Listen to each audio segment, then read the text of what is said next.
네, 오늘 뿌리를 보호하라 라는 제목으로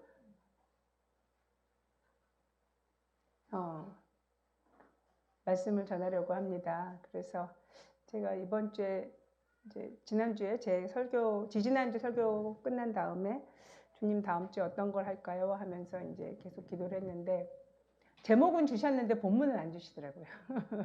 그래서 뿌리를 보호하라는 어떤 제목은 기도하면서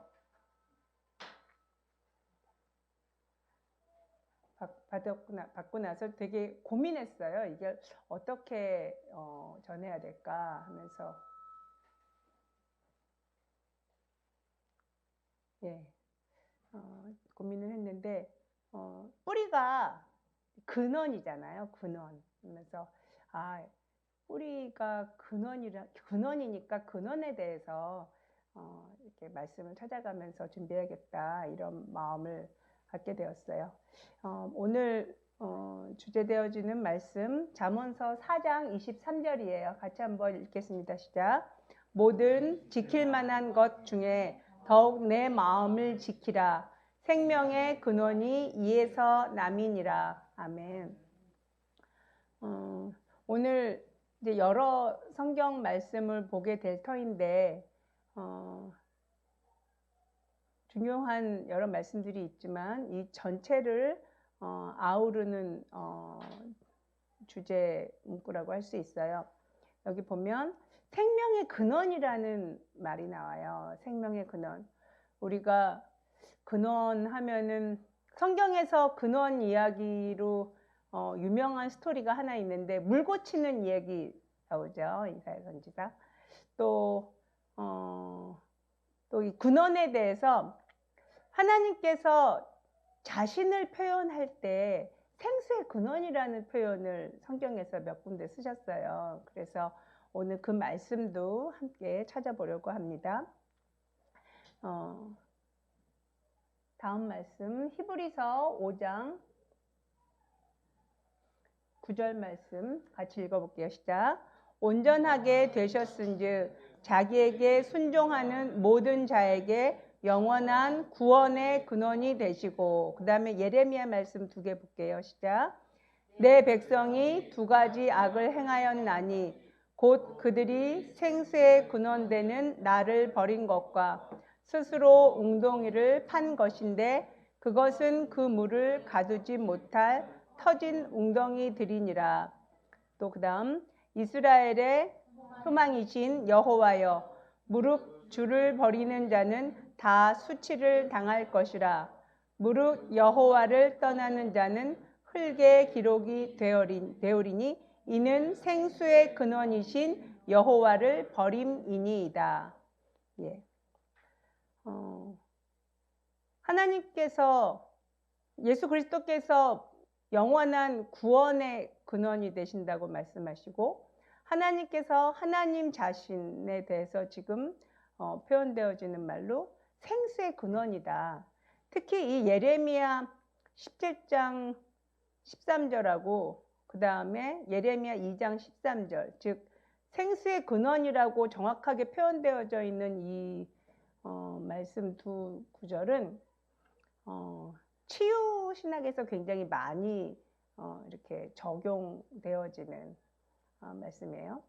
성경에서 어떤 비유들은 특별한 의미가 있어요. 특히 이 생수죠. 생명수라는 이 물에 대한 생명을 주는 물. 여러분 생명을 주는 물 하면 또 뭐 생각나요? 예레미야에서 조금 갔더니 물이 이렇게 생명수가 점점점 흐르고 넘쳐서 맨 처음엔 발목, 무릎, 그 다음에 창일하게 퍼지는, 그래서 그 물이 가는 곳곳마다 이제 생명을 움트게 하는 이제 그러한 유명한 이 생명수에 대한 말씀이 있거든요. 주님께서 왜 이렇게 생수라고 표현하셨는지, 그리고 또 생수의 근원이라고 자신을 표현하셨는지, 그 근원에 대해서 오늘 좀 생각해 보려고 합니다. 근데 이 우리가 살아가는 여러 가지 많은 삶의 크고 작은 요새 많이 오랫동안 그래 왔지만 지금 이제 뭐 정치권은 계속 많이 이제 이렇게 여러 소식들로 뒤엉켜 있고 또 세계 정세들도 그러니까 사회 현상이 항상 평온하지 않은데 지금은 더 평온하지 않은 것 같아요. 제가 어렸을 때는 아마 못 느꼈을 것 같고 지금은 이제 아마 제 나이라서 더 느낄 수도 있고 근데 어쨌든 점점 더 혼돈스러워요. 점점 더 혼돈스럽고 점점 더 물어뜯는 것 같아요. 과거에도 서로 물어뜯었을 텐데 지금도 이렇게 서로 못 잡아먹어서 안달인 듯한 사회의 여러 가지 현상들을 보면서 또 우리 개인의 삶도 큰 영향을 받아요. 그래서 개인의 삶도 점점 경제는 과거보다는 아무도 끼니 걱정 안 할 만큼 우리나라는 이제 잘 살게 되었다라고 얘기하지만 그럼에도 불구하고 상대적인 빈곤과 또 정신적인 여러 빈곤들, 또 사회 악들, 또 여러 정치적인 혼돈스러운 상황들 때문에 크고 작은 많은 문제들이 발생합니다. 제가 늘 자주 얘기하지만 굉장히 많은 문제들이 발생하는데 어떤 문제들이 발생할 때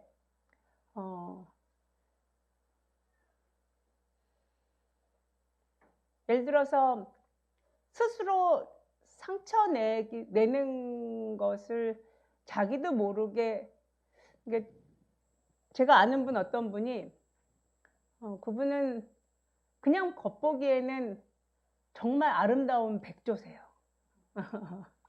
정말 아름다우세요. 굉장히 우아하고 삶의 모든 부분에서 여유가 있어 보이고 또 전업주부이시고 남편을 충분히 이렇게 아무튼 전업주부를 해도 될 만큼 이제 요즘은 거의 맞벌이 하잖아요. 이제 그런 삶을 사시는데 근데 늘 손이 상처투성이에요.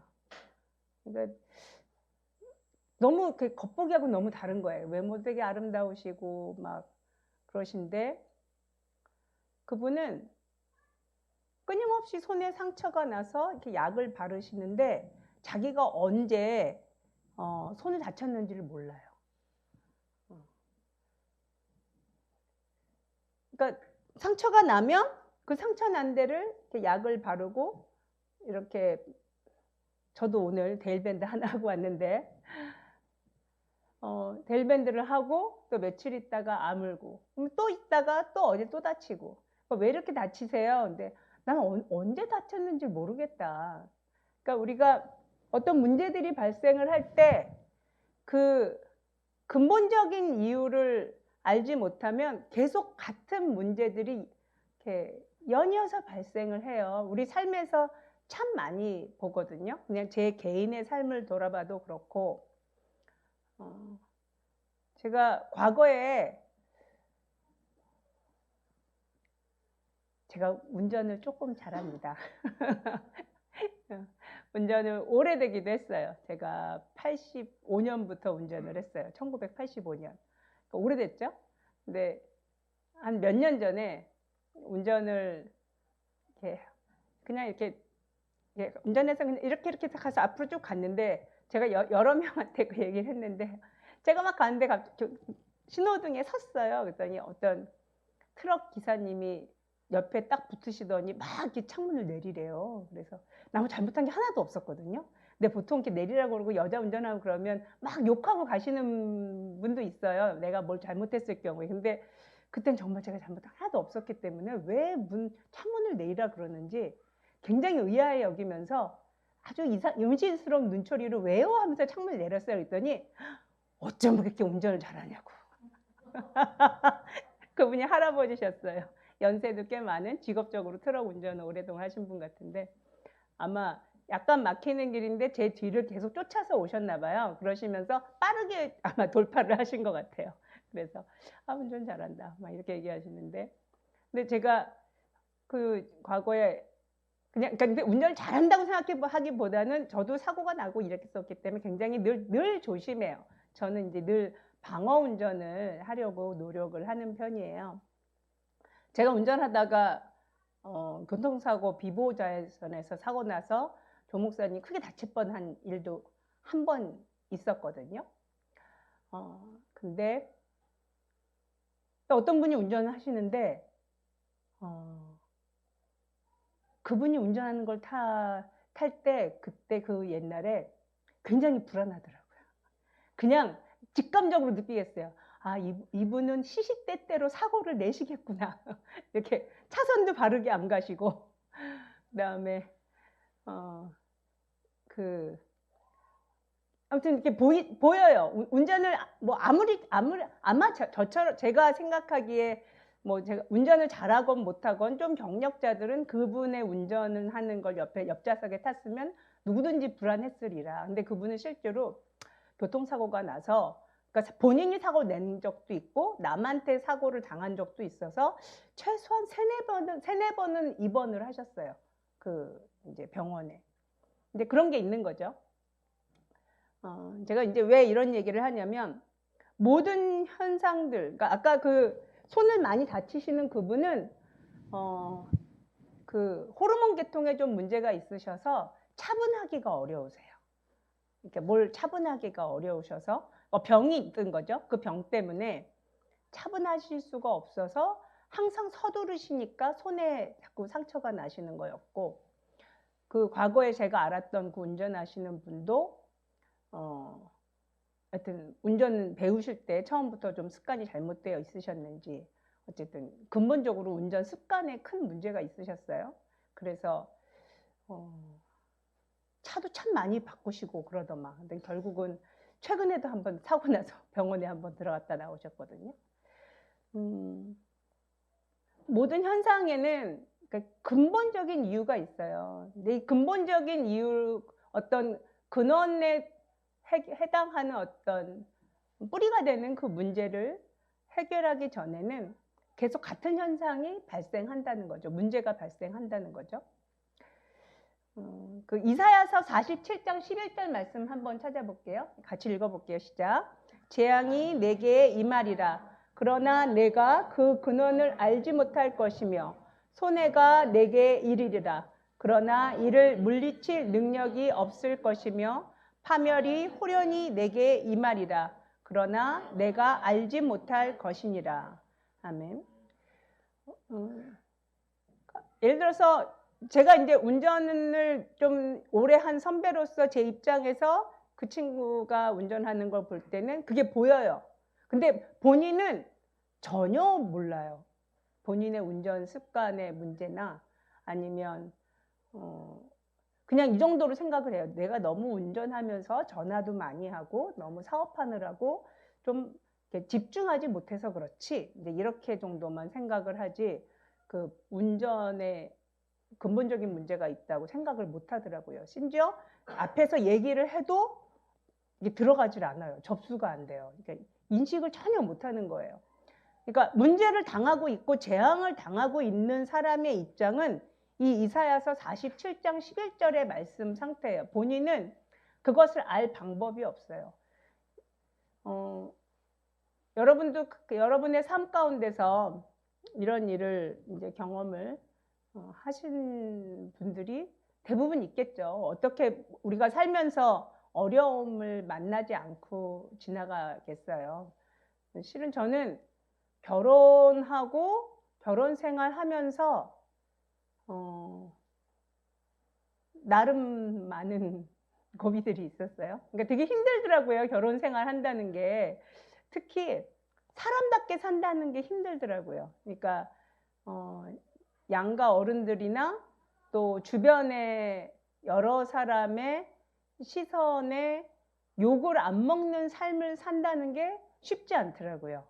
그래서 결혼 생활이라는 게 굉장히 큰 인내와 노력이 필요하구나. 이게 그래서 사람들이 결혼을 해봐야 된다 그러나 보다. 결혼을 하고 이렇게 성숙해지고 또 애도 낳고 애도 키우면서 또 성숙해지고 인간이 그렇게 된다고 하는 어른들의 말씀이 되게 공감이 가더라고요. 근데 되게 정말 어려운 어떤 순간들이 있었는데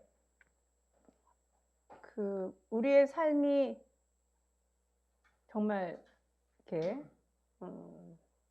쉬운 것 같진 않아요.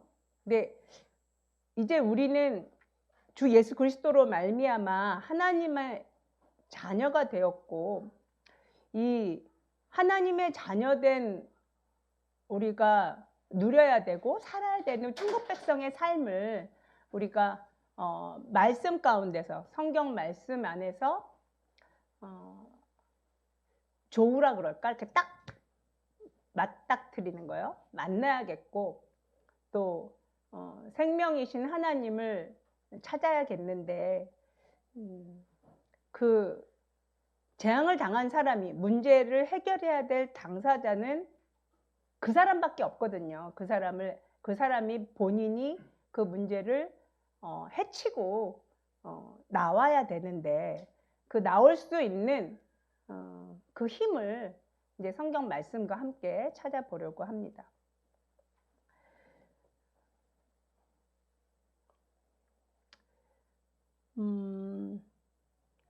우리의 삶의 모든 문제는 성경에서는 눈에 보이지 않는 영적 세계에 의해서 눈에 보이는 세계의 여러 가지 현상들이 말미암았다라고 얘기를 해요. 그러니까 눈에 보이지 않는 영의 세계가 우리의 근원이 되는 거예요. 이게 성경에서만 얘기하고 있는 거예요. 다른 어디에서도 얘기하고 있지 않거든요. 하나님이 영이시잖아요. 그러니까 영이라는 의미를 그냥 이렇게 영이라 그러면 우리가 잘 개념이 없어요. 근데 영적 존재 이렇게 표현하면 조금 더 와닿죠. 존재라는 건 어떤 실체가 있는 거잖아요. 그죠? 우리도 영적 존재, 사람도 영적 존재이고 하나님도 영적 존재인데, 이 영적 존재이신 하나님, 그리고 눈에 보이지 않지만 타락한 천사인 사탄, 마귀가 눈에 보이지 않지만 영적인 존재로서 이 세상에 너무나 많은 문제들의 근원이 되고 있어요. 영적인 모든 부분을 우리가 눈에 보이지 않는데, 눈에 보이지 않는 영적 세계에서 전쟁하고 승리하는 것을 통해서 이 눈에 보이는 이 물질 세계에 나타나는 여러 가지 모든 현상들의 근원적인 해결책을 제시할 수 있다고 성경에서 얘기하고 있는 거예요.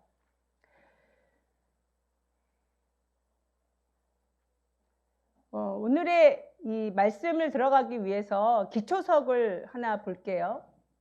첫 번째 같이 읽어볼게요. 시작. 내가 태어나기도 전에 나에 대한 모든 계획이 세워져 있음을 믿으며 나보다도 나를 더 잘 아시는 하나님을 전적으로 신뢰합니다.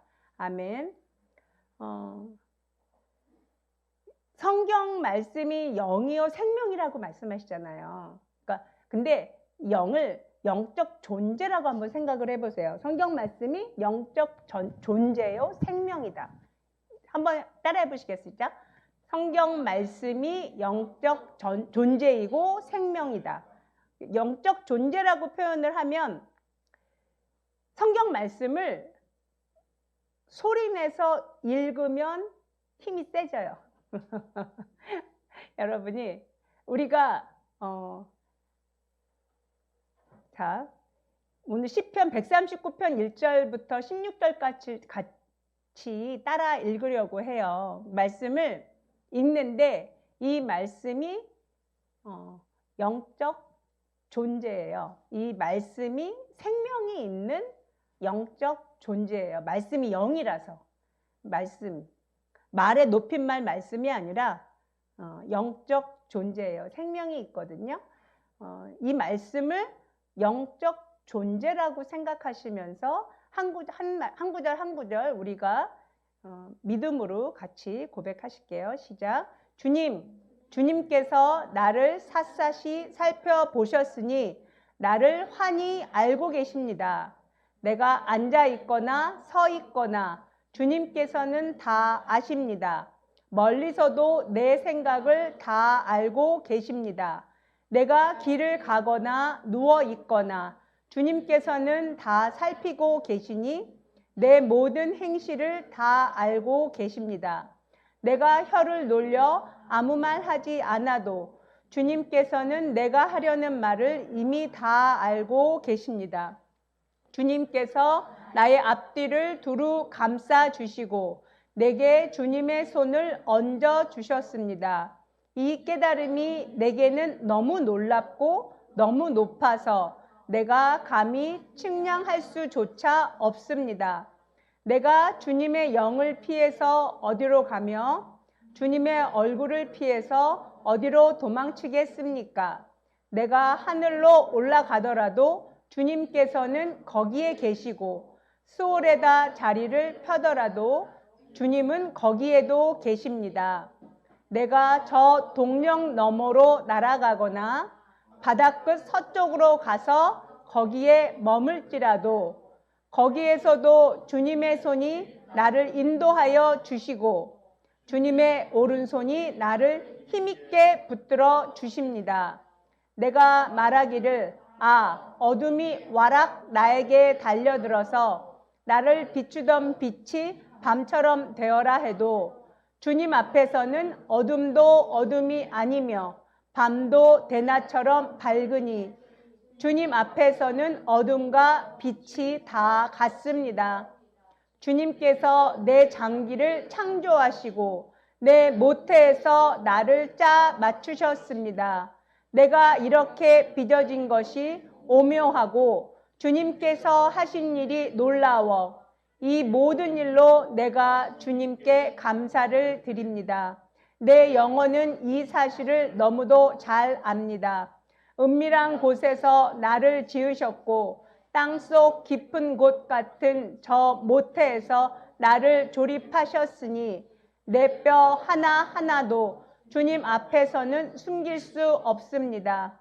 나의 형질이 갖춰지기도 전부터 주님께서는 나를 보고 계셨으며 나에게 정하여진 날들이 아직 시작되기도 전에 이미 주님의 책에 다 기록되었습니다. 아멘. 이 말씀을 읽으면서 어떤 생각을 하셨는지 모르겠는데 저는 막 엄마 자궁에서 아기가 만들어지는 그런 막 느낌이 말씀에 있죠. 적응 안에서 막 형질이 갖춰진다라고 표현을 하잖아요. 막 하나님께서 우리 엄마와 아빠를 통해서 엄마 뱃속에서 만들어 주신 거죠. 만들어 주셔서 이 땅에 태어나게 해주셨고 또 그 전부터 이렇게 형질이 그래서 아직 태어나기도 전에 나의 이 땅 안에서의 여러분 한 명 한 명의 하나님께서 바라시는 것들이 주님의 책에 다 기록되어 있다. 이렇게 시편 말씀이 나와 있어요. 아멘이시죠? 이게 생명이에요. 이 말씀을 이렇게 소리내어서 읽고 그걸 상상하고 그 다음에 그걸 내가 마음으로 이렇게 간직하고 그걸 믿고 또 기다리기도 하고 또 이렇게 요만큼 신뢰가 생겼다면 점점 더 그 신뢰가 커지고 깊어지게 되는 것이 믿음이 성장하는 거예요. 지금 우리가 여러분이 이 말씀을 처음 본 사람도 있겠고 여러 번 봤지만 깊이 인식 못하다가 오늘 같이 보면서 좀 더 새롭게 보신 분도 있으실 거예요. 이게 말씀의 씨앗이거든요.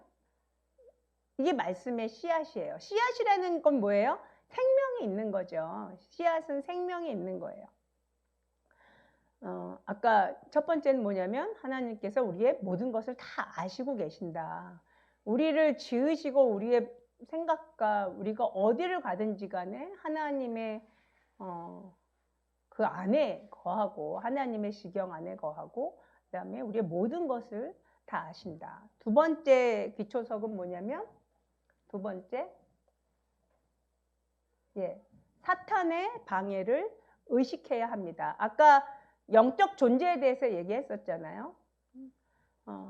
눈에 보이지 않으나 사단의 존재를 분명하게 인식하고 있어야 돼요. 그건 뭐냐면 그러니까 이 세상의 이 삶이 전쟁터라는 인식이 있으셔야 돼요. 이 전쟁터라는 그냥 눈 뜨고 하루 살고 새끼 밥 먹고 때가 돼서 잠자는 게 목적이 아니에요. 사단은 인간의 영혼들을 한 명이라도 더 지옥에 보내기 위해서 불철주야 노력을 하거든요. 엄청나게 노력을 합니다. 하나님을 대적하는 가치관을 시스템화 만들려고 엄청나게 노력합니다. 이 사탄의 방해를 우리가 계속 머리에 염두에 늘 두고 있어야 돼요. 전쟁터라는 인식이 있으셔야 되고요. 세 번째는 같이 읽어볼게요. 시작. 하나님을 부지런히 구하는 자들에게 상 주심을 믿습니다. 히브리서 11장 6절 읽을게요. 시작.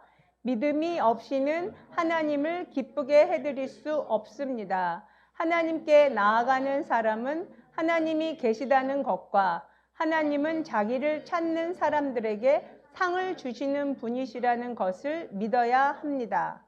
아멘. 이 기초석이 세 가지예요. 하나님은 우리에 대해서 모든 것을 다 알고 계신다. 그 다음에 사탄이 끊임없이 방해하고 있다. 그리고 우리는 하나님의 이름을 부르기만 해도 우리에게 상 주시는 분이시다. 그러니까 우리가 이건 할 수 있거든요. 하나님 앞에 자꾸 나아갈 수 있거든요. 하나님의 이름을 하루에 12번, 20번, 100번이라도 부를 수 있어요. 주님, 하나님, 예수님, 성령님 여러 가지 이름으로 우리 하나님을 부를 수 있죠. 우리가 하나님의 이름을 부르기만 해도 상 주신다고 말씀해 주시잖아요. 제가 아버지랑 이렇게 사이가 아주 썩 좋진 않은데 제가 신기하게 생각하는 게 하나가 있는데 제가 전화를 드릴 때마다 우리 아버지는 늘 엄청 반가워하세요. 그래 이렇게 가끔씩 요새는 이제 연세가 좀 높아지시니까 좀 더 이제 자주 전화도 하고 얼굴도 좀 더 자주 뵈어야겠다 좀 이런 생각을 좀 가지고 있어요. 얼마 전에 엄마가 아프셔가지고 전화하셔서 김포에서 연남동까지 한 30분 만에 휘리릭 날라와가지고 이제 좀 늦게까지 하는 병원에 갔었는데 소화불량이셨어요. 소화불량이셨는데 그 전화할 당시에는 좀 많이 심하셔서 나 죽는다 막 이렇게 막 전화를 하셔가지고 제가 놀래서 내 동생한테 전화했는데 동생이 전화를 안 받더라고요. 그래서 동생이 좀 더 가까우니까 목동이니까 네가 좀 가봐라 이러려고 했는데 전화를 안 받아서 이제 갔다 왔는데 저희 아버지도 제가 전화하면 무조건 기뻐하십니다. 그러나 하나님은 훨씬 더 기뻐하십니다. 우리가 하나님의 이름을 부르기만 해도 하나님은 상 주신다. 이게 우리의 약속 있는 말씀이에요. 이게 생명 있는 씨앗이 되는 말씀이거든요. 이제 이 말씀을 이제 믿음으로 하나님 앞에 나아가는 것입니다. 그러면 이 뿌리를 보호하기 위해서 이제 방법들을 이제 찾아보려고 합니다. 첫 번째는 아까에 나왔던 건데 사탄이 방해를 하고 있으니까 이 사탄의 의도를 알아차리는 게 중요해요. 여러 가지 모든 문제는 사탄에 다 개입이 있어요. 반드시. 그래서 우리가 사는 이 세상은 이 악이 가득 차 있어요. 정말 악이 가득 차 있어요. 늘 사기꾼과 속이려는 것들과 정의롭지 못한 것들과 정말 그러한 현상들로 정말 가득 차 있어요. 제가 얼마 전에 이렇게 길거리에 100원이 이렇게 딱 떨어져 있더라고요. 100원이. 그냥 이렇게 주술까 했는데 얼마 전에 그 들은 비유에서 내 것이 아닌데 내가 취하면 사탄이 그런데요. 내 건데 저 그리스도인이 가져간다. 내가 개입할 정당한 권리를 갖게 됐구나. 그러면서 사단이 그러니까 내가 내 것이 아닌 걸 취했을 때 사탄이 틈탈 수 있다. 제가 그런 그 예화를 최근에 들은 적이 있어서 그거를 근데 내가 안 그러면 또 남들이 또 누군가 또 가져갈 것 같아서 안 보이는 곳에다 이렇게 세워놓고 저도 웃겼어요. 이거를 어떻게 할까 이러다가 그냥 옆에다 이렇게 세워놓고 그냥 지나가 버렸어요. 내 거 아니다 이러면서 정말 사탄이 사고와 올무를 그리고 욕심과 유혹을 총동원해서 상대방의 욕심과 그다음에 보암직도 하고 그죠? 아주 탐스럽게 한 그런 어떤 유혹거리를 계속 줍니다. 일확천금의 유혹도 주고 이 돈을 주면 얼만큼 불려준다고 막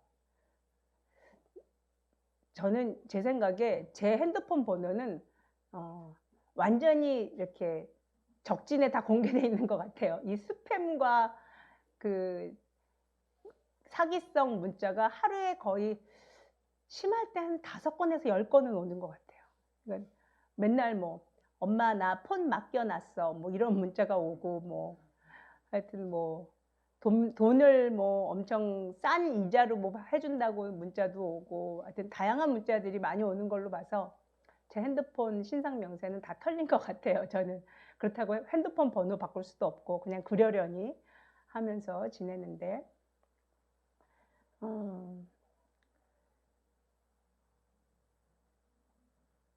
예수 그리스도를 유혹하려 했던 그 마귀의 그 유혹 방법이 동일하게 우리 모든 크리스찬들에게 모든 믿는 자에게 늘 도사리고 있어요. 그래서 그 의도를 좀 알아야 돼요. 그러니까 이렇게 어떤 것들이 왔을 때 이거 하나님의 특혜인가? 이렇게 생각하시기 전에 이게 이런 일이 발생하게 된 원인이 뭐지? 그래서 근원을 좀 생각하셔야 돼요. 이게 내 욕심으로 말미암은 것인지 이게 사단의 올무는 아닌지 그런 것들을 사단의 의도를 좀 알아차려야 되고 또 그런 의도를 알아차리게 되면 아는 순간에는 발을 빼겠죠. 그리고 기도 생활을 충만히 하면 기도 생활을 하면 실은 저는 꿈을 좀 꿔요. 그러니까 새벽에 아침에 어떤 꿈을 꿔서 좀 이렇게 경계하는 마음이 있는 상태에서 그날 중에 어떤 그런 일들이 일어나면 제가 그 행동을 하질 않아요. 주님께서 사인으로 주신 것 같은데 이건 하면 안 되겠다 이런 판단이 들 때가 있거든요. 아무튼 사탄의 의도를 알아차려야 되고요. 두 번째는 뭐냐면 시작. 하나님께서 항상 내 말을 들으신다는 것을 깊이 인식하고 있어야 합니다. 아까 나왔던 그 기초석에 있는 말씀하고 연관되어지는 거죠. 요한복음 11장 42절 말씀 그 다음에 시작. 항상 내 말을 들으시는 줄을 내가 알았나이다.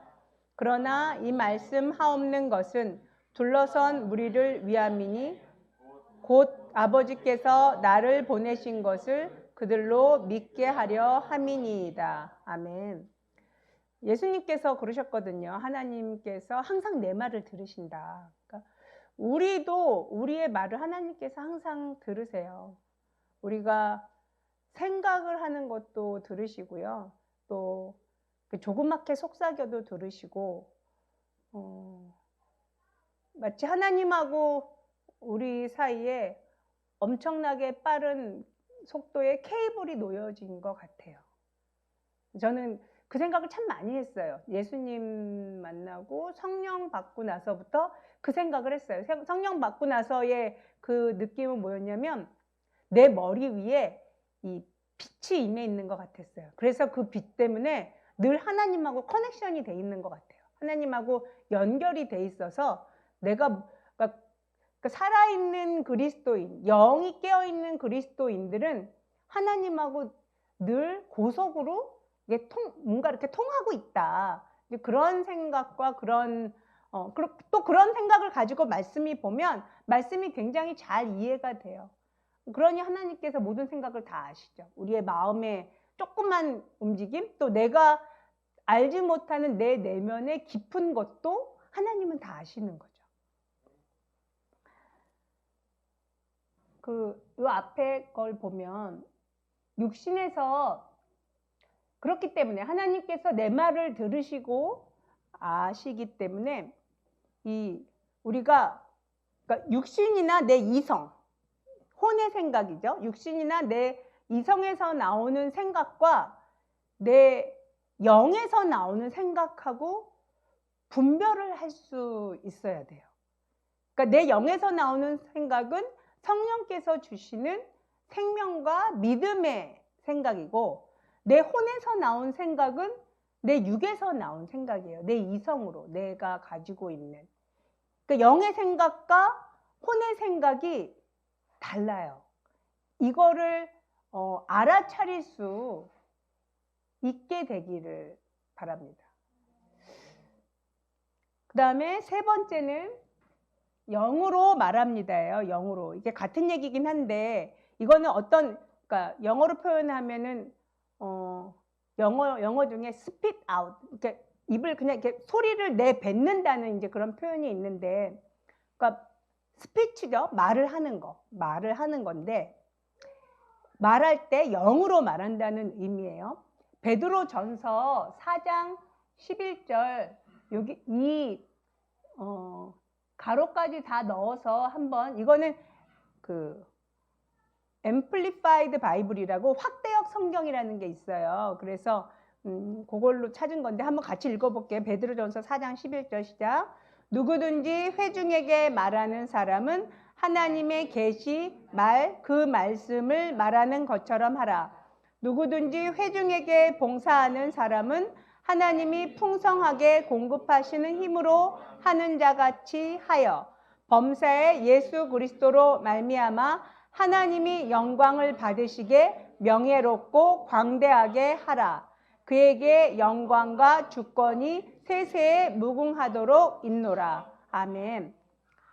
그러니까 우리가 말을 할 때 우리의 말이 하나님이 말씀하시는 것처럼, 또 하나님이 풍성하게 주시는 그 힘으로 하는 것처럼, 또 하나님이 영광을 받으시게 말을 하라, 이런 의미예요. 그러니까 우리가 말을 할 때 영으로 말하라는 의미인데, 하나님이 공급해 주시는 힘으로 하나님의 영광을 받으시도록 말을 하라.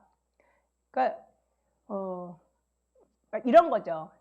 쉽게 얘기하면 내가 아파. 내가 지금 머리가 아프고 배가 아프고 위가 아파요. 근데 내가 아프다 이렇게 말하는 건 현상이고 내 혼의 언어예요. 근데 내가 예수 그리스도께서 우리의 연약함과 우리의 질병을 담당하셨잖아요. 우리가 말씀을 통해서 그걸 알잖아요.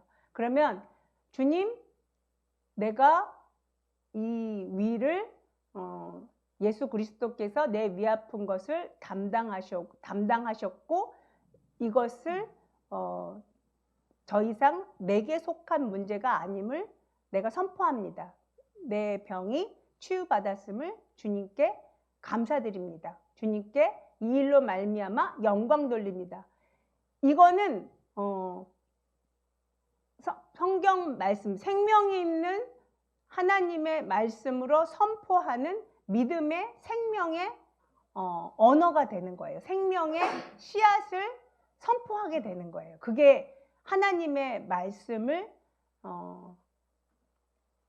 이 물질 세계에 풀어놓는 행위예요. 무슨 얘기인지 이해되시죠? 그러니까 어떤 문제가 꼬였어. 내가 이 문제를 해결하기 위해서 3천만 원이 필요해요. 주님, 제가 이달 말까지 3천만 원이 필요합니다. 이렇게 표현하는 건 뭐예요? 나의 지금의 현상을 내가 지금 말을 하는 거죠. 네, 주님, 내가 어떻게 해야 될지 모르지만 주님 이것에 대한 여러 가지 것들이 주님 보시기에 합당하시면 제가 이달 말에 그 돈이 마련이 되든지 아니면 이 돈이 마련되지 않아도 주님의 방법으로 이 일의 근본적인 문제가 해결되어질 것을 제가 믿음으로 선포합니다. 주님, 이 문제는 내게 속해 있지 않고 하나님께 속해 있음을 내가 예수 그리스도의 이름으로 선포합니다. 문제는 해결될지어다. 그러니까 제가 구체적으로 얘기를 드리는 거예요. 우리가 믿음으로, 그렇다고 뭐 허황되게 무슨 주문 외우듯이 성경 말씀을 이렇게 이용하라고 혹은 도용하라고 얘기하는 게 아니에요. 하나님의 말씀을 가지고 내가 내 양심에 거리낌 없이 그 말씀을 사용하고 선포하고 주님께 주장하고 올려드리는 방법을 말씀드리는 거거든요. 그게 뭐예요? 영으로 말하는 거예요. 영으로. 그러니까 성경 말씀은요, 이 전체가 영이잖아요. 이 성경 말씀은 전체가 생명수잖아요. 생수잖아요. 이 성경 말씀 전체가 살아있는 씨앗이라고, 생명이라고 말씀을 하시잖아요. 그러니까 이 성경 말씀 전체를 가지고 우리는 주장하고 이것이 이 삶 가운데서 이사야가 선지자만 혹은 예수님만 혹은 바울만 혹은 베드로만 나타났던 현상이 아니라 우리가 이 말씀을 고백하고 말씀이 삶에서 이루어지고 우리도 바울처럼 고백하고 우리도 베드로처럼 고백할 수 있어야 된다는 거예요. 무슨 얘기인지 이해되시죠? 그다음에 요거 지금 있는 곳에 한번 읽어볼게요. 시작. 지금 있는 곳이 아니라 갈 곳에 대하여 말합니다. 현재 상태가 아니라 목적을 향해 명합니다. 문제 자체가 아니라 해결책을 말합니다. 아멘. 이렇게 그런 것들 뭐든지 가능해요. 저는 예를 들어서 어린아이가 태어나면 적절한 양육과 보호를 받아야 되잖아요. 그리고 또 교육을 받을 수 있어야 되고 이런저런 여러 가지 상황들에 대해서 나도 염려가 되고 그걸 대비할 수 있는데 하나님은 훨씬 더 우리에 대해서 머리끝서부터 발끝까지 다 잘 아시는 분께서 얼마나 세밀하게 준비하고 또 주시려고 하시겠어요. 그러니까 하나님께서 주시려고 하고 하나님께서 준비하신 것들을 내가 취하는 건 나의 믿음의 선포예요. 그게 기도이고 그게 믿음의 이 말씀의 선포거든요. 문제 자체가 아니라 해결책을 믿음으로 고백하는 겁니다. 네 번째는 같이 읽을게요. 시작. 하나님의 말씀은 반드시 이루어질 것을 믿고 선포하는 말을 합니다. 이사야서 55장 11절 말씀 시작. 나의 입에서 나가는 말도 내가 뜻하는 바를 이루고 나서야 내가 하라고 보낸 일을 성취하고 나서야 나에게로 돌아올 것이다. 아멘. 하나님의 말씀은 이게 말씀이 어떤 의미예요? 이 말은 인격이 있죠. 지금 보면 이 말이 그냥 이렇게 말이 그냥 허공에 사라지는 것이 아니라 그 일이 말한 대로 성취되어져야만 되고 성취되는 게 그냥 기정사실인 거예요. 반드시 하나님의 모든 말씀은 성취되어집니다. 그 성취되어지는 하나님의 말씀, 이것을 믿고 선포한다는 것이에요. 아까 말씀이 영이라는 부분을 우리가 다시 한 번 더 계시록 19장 10절을 통해서 한 번 더 읽을게요. 계시록 19장 10절. 예, 시작. 그때에 내가 그에게 경배 드리려고 그의 발 앞에 엎드렸더니 그가 나에게 말하였습니다. 이러지 말아라. 나도 예수의 증언을 간직하고 있는 내 동료들 가운데 하나요. 너와 같은 종이다. 경배는 하나님께 드려라.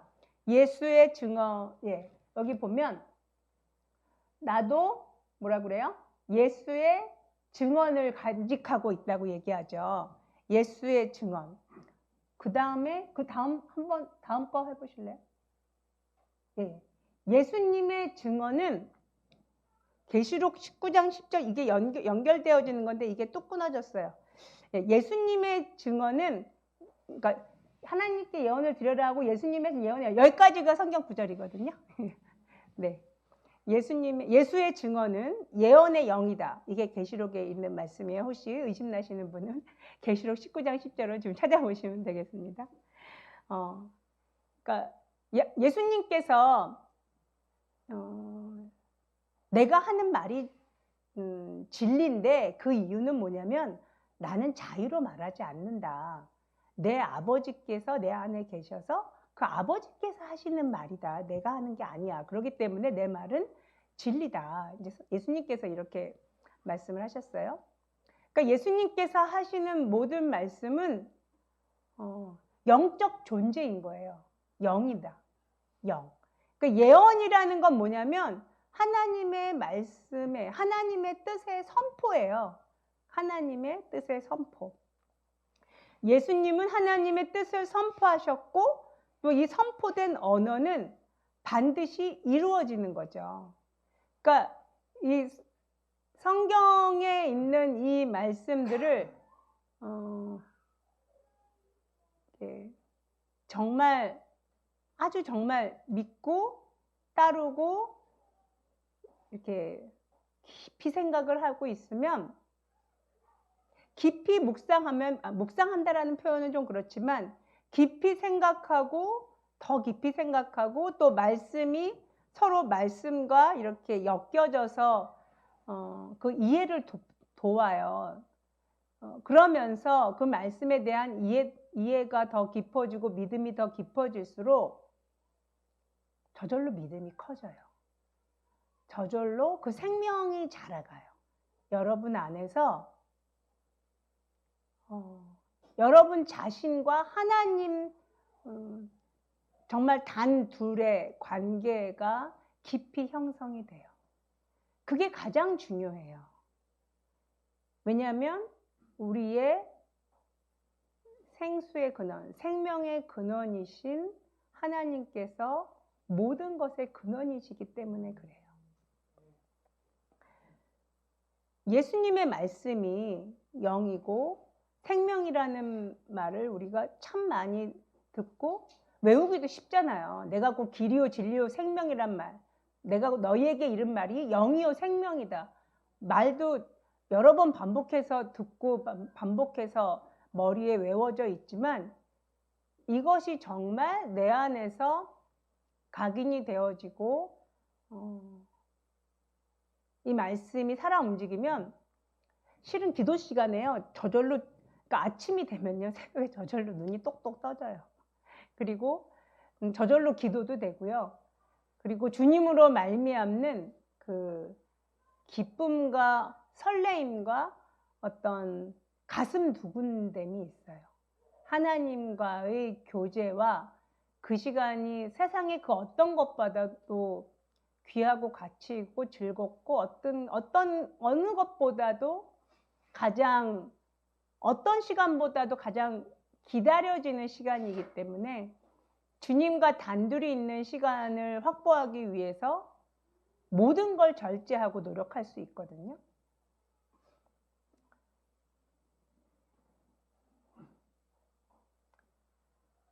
즉 우리가 예수님의 말씀을 이 땅에 선포하고 행하면, 즉 천국이 이 땅에서 풀어지는 그런 결과를 갖게 되는 거죠.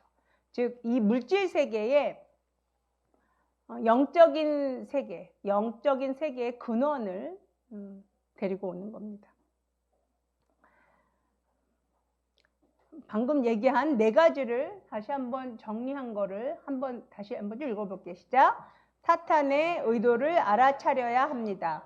하나님께서 항상 내 말을 들으신다는 것을 깊이 인식하고 있어야 합니다. 영으로 말합니다. 하나님의 말씀은 반드시 이루어질 것을 믿고 선포하는 말을 합니다. 여기 지금 네 가지로 나누어 말을 설명했지만 첫 번째 빼놓고 나머지 세 개는 다 한 가지죠. 하나님의 말씀이 영이요 생명이라는 얘기예요. 그리고 그 영이요 생명이신 하나님의 말씀을 내가 영으로 선포한다는 거예요. 영으로 선포한다. 그러니까 우리의 언어가, 우리의 말이, 우리의 선포가 뭐라 말할 수 없는 가치 있는 것들이에요. 우리가 가치 있는 말을 하기 위해서 노력해야 되고, 가치 있는 말로 내 주변의 환경을 만들어 가야 돼요. 내 주변이 정말 가치 있고 뭔가 귀중하고 생명이 있는 언어들로 내 주변의 환경을 만들어 가야 돼요. 내 입에서 나오는 한마디 한마디 말들이 생명을 줄 수 있어요. 남에게 생명을 주고 나도 자라게 하고 내 아내도 내 아이들도 내 부모님도 모두 그 생명을 내가 공급할 수 있어요. 내가 생명 있는 말씀을 선포할 때. 내 안에 계신 성령님, 그분이 나의 생명의 근원이시죠. 우리가 그 성령님을 무시하면 안 돼요. 우리가 그 성령님을 보호해야 돼요. 내가 성령님을 존귀 여기고 존중하고 존경하고 우대하고 첫 번째로 여기고 항상 귀하게 존귀하신 분으로 우리 하나님을, 성령님을 접대하면 내 영이 존귀히 됩니다. 여러분 영이 존귀해지면 그냥 주위 사람들이 알아봐요. 아무 노력이 필요가 없거든요. 저절로 되는 겁니다. 저절로. 내 영이 하나님의 생명수로 흘러넘치는 삶, 그 삶이 우리의 목적이고 우리의 삶을 정말 하나님의 그 놀라우신 생명으로 충만하게 만드는 비결입니다. 오늘 이 말씀을 묵상하시면서 또 생각하시면서 잠시 기도하시겠습니다.